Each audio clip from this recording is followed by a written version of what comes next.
Hello everyone, nubkeks here. Welcome back to Nub Raids. And in today's video, I want to talk about what might be coming up in the near future for the game. I think I've got about 7 things on my list that have the potential to come, or that, from chatting to you during our live streams, like our CVC live stream earlier in the comment sections, I've seen people talking about, thinking about, asking about, or stuff I've been talking about or thinking about as well, that might come to the game, new features to mix it up. I was really thinking, especially after yesterday, when they revealed like a player profile overhaul and, this new badges system, like a challenges system that's new as well. Bunch of new stuff coming. But what else could there be? Maybe more gameplay focused, let's say. What else could there be that's coming? Let's dive in. Let's talk about it. Let's go. So, one of the things that definitely came up with the Asgard Divide champions, which was sort of negative feedback that they gave, I guess maybe because of the different backgrounds or whatever. I actually think that it works really well having them in barbarians, but a lot of people were disappointed that the Asgard Divide champions were part of the barbarian faction, and that it would have been better if these were part of a brand new faction, maybe dedicated to like old, real world gods and goddesses and myths and stuff. Now we do have some of those sprinkled throughout the game, like Sun Wukong is a really good example from like Chinese mythology and so on. I think Morrigan from the Undead is based off of Irish mythology, though I actually personally wasn't familiar with that story at all. That sort of stuff. But a new faction. We are certainly missing. We are missing a final faction. There is a 16th faction in the game that is hidden right now and would fit in with the Nyrison Union. I don't think this is something that is probably going to come this year in 2024, but I do think now that this is pretty likely that we'll get a new faction in 2025 for a couple of reasons. I mean, number one, I think the Sylvan Watchers at this point is pretty built out. Shadowkin is very built out. The dwarves are fairly built out. They could use a bit more. But I think all of the factions, especially the newer ones, right, that have been added post-release, are pretty well built up now. There's definitely room for them to do a new faction. I do think with new factions, we don't want new factions just for the sake of it. I think they need to have a strong identity, do something strongly different from what's in the game already. I think this final faction, and that's another question. Will it be the final faction? Let me know. What do you think? Will this be the final faction? I don't think so. I'm sure it was probably planned to be the final faction, but I think the game is still going strong. I think if the game keeps going strong, why not keep adding new factions as time goes on if there's a good reason to add them? One that's been in the story for a long time, and I was actually quite intrigued. They changed Vulcanen. They changed his pose, which is quite interesting. But he is part, I believe, of the Coven of Magi. That was actually data mined as being part of the game way back when it first came out, and it's never been a faction. But it certainly features in the story. It featured in Call of the Arbiter. I think that does make sense as a 16th faction. A faction that's all about wizards and magic and maybe like elemental summons, stuff like that, I think is different from other stuff in the game. We definitely have wizards sort of sprinkled around a little bit in the other factions, but a more dedicated one I think fits pretty well, actually. It's quite different and let them do some really cool art stuff, especially with how their sort of capabilities for champion design, etc., has grown over time. And I think it also sort of these independent mages fits pretty darn well in the Nyrison Union as a theme. So I think that makes sense. Will that be the last faction? Personally, I don't think so. I'm sort of expecting probably we'll just keep seeing new factions every 2 or 3 years, and we'll keep going. Now, on to point number 2 then. This was something I was thinking about after our stream today, where we were talking about, maybe maybe the undead faction unity will be like a supreme death knight. That would be hilarious. We were talking about how I do not think they will nerf Trunda ever. I, in fact, don't think they're going to nerf any legendaries or mythicals ever. That's sort of my take on things at the moment. Imagine that the Trunda, the dwarf faction unity champion, was a supreme Trunda that just makes Trunda better. Wouldn't that be hilarious? Ha ha ha. But what I was actually thinking was, we've got the first 7 factions of faction unity. So we have 1, 5, 8. We have 8 more faction unity champions to go. It's less than a year. That's only over half a year, 8 months, about faction unity champions to go. What happens after that? That's an interesting question. Will there be more faction unity champions? Will there be like a second faction unity champion for some factions? Or will there only ever be one? What will they do? Will they do? I kind of hope that maybe there will only ever be one. I don't know. Or maybe another faction unity champion comes much, much in the future. But I actually kind of feel like with the faction unity that maybe when it's done, that it's done. There's just the one for the faction and that's it. But let me know what you think about that down below. What could they bring in after faction unity champion? And here's an idea that I had, which could be amazing or could be terrible.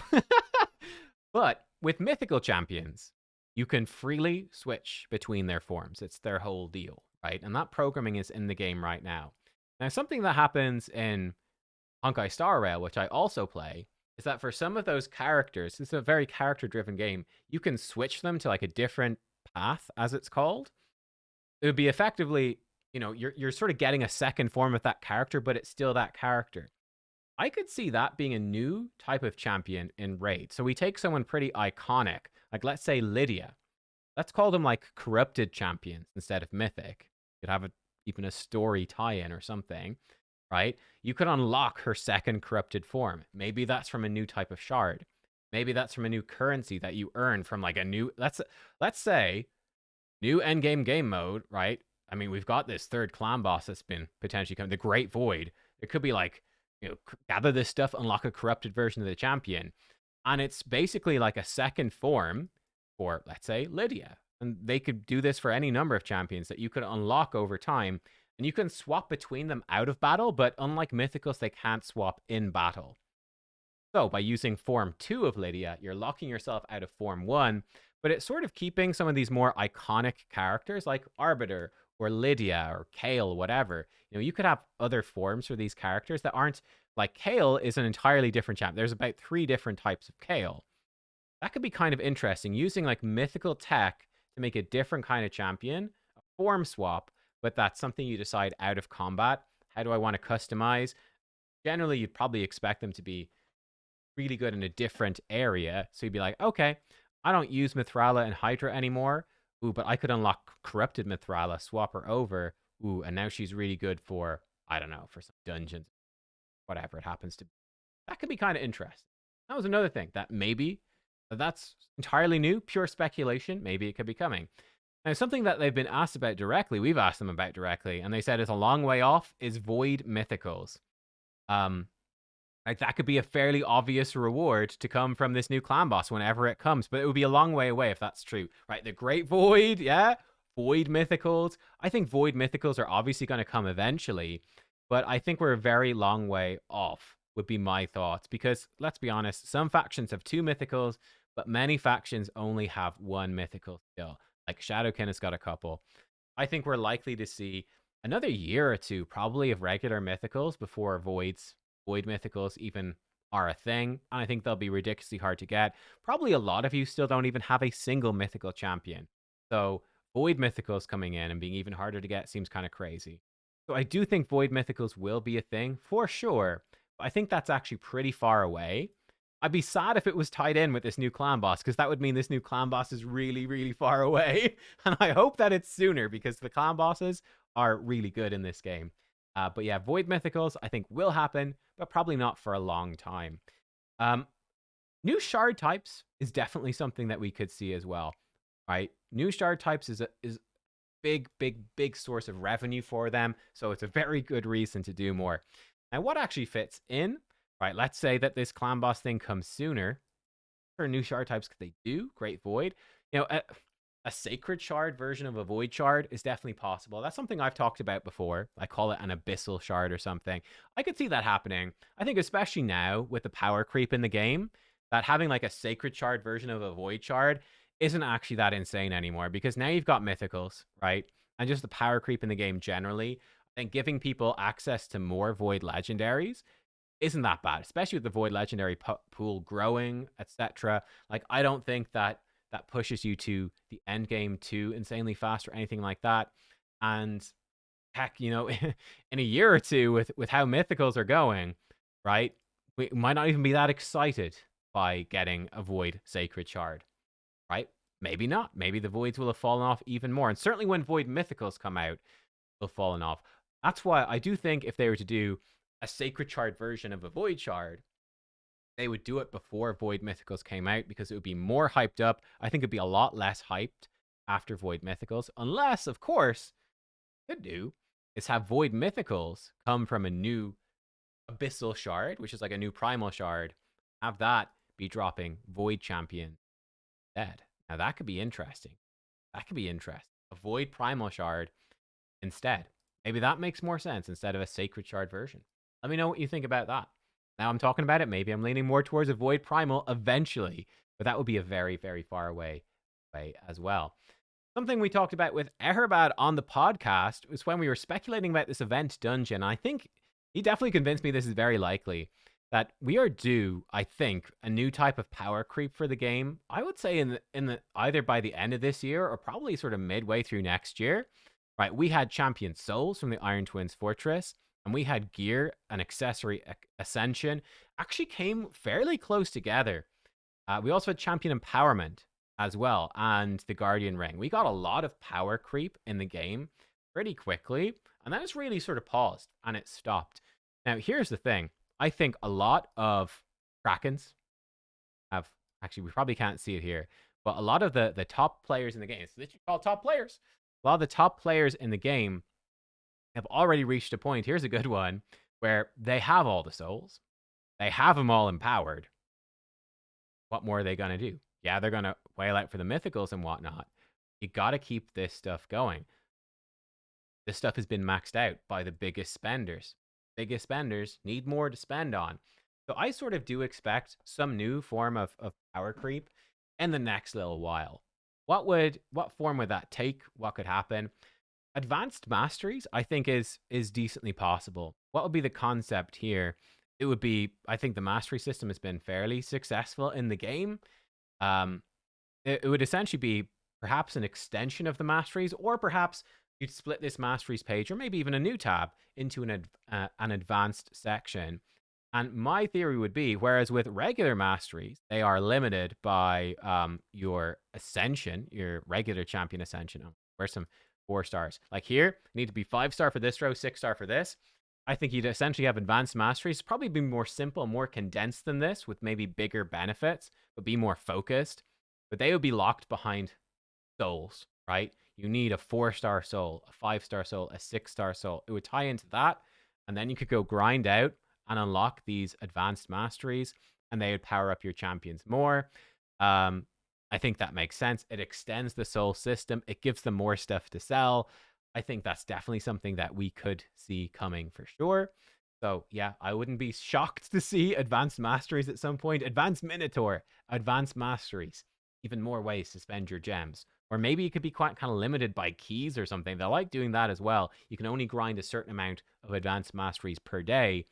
And there's something to be said for that. Well, that kind of sucks. You go, I want to grind as much as possible. It also sort of slows the Krakens down. They can't just blast ahead of everyone and have all their 6-star legendaries, legendary soul champions, all fully advanced masteried. If you're limited more per day or per week, maybe. I mean, again, that could be a reward for a new clan boss type thing.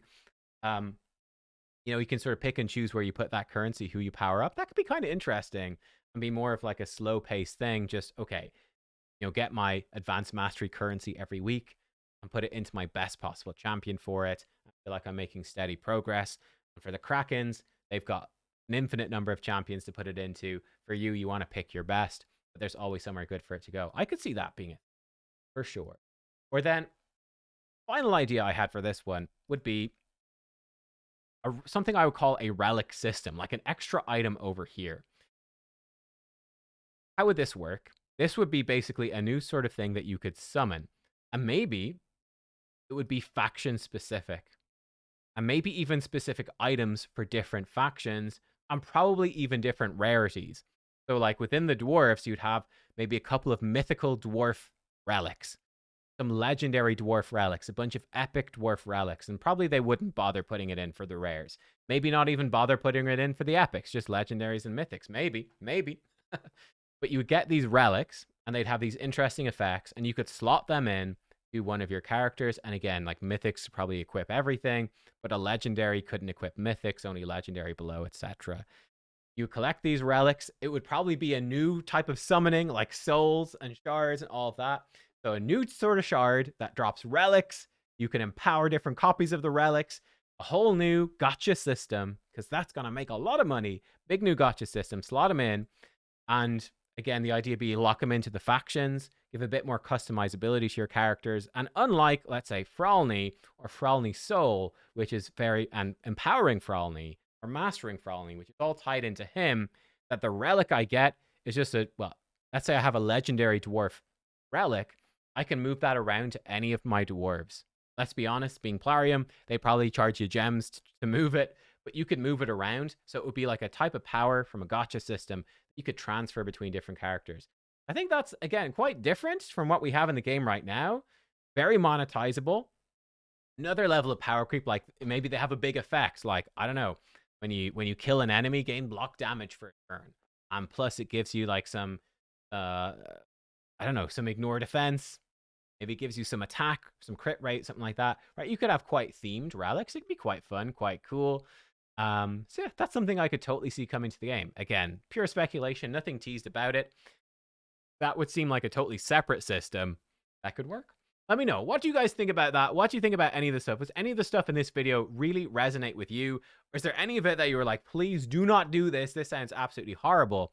But I'm just sort of theorizing because yeah, like this stuff caught me off guard, I have to say. Like revamping the player page is something that I've really wanted for a long time, but it's something I didn't think they were actually going to do is actually on the cards. So it's very interesting, I think, to speculate about what might come in the future, right? What's in the future? What could happen? I think all of these are definitely possibilities. I'm curious to see what will actually happen. Let me know what you think. Thank you for watching. I hope you enjoyed, and I'll see you all next time. Goodbye.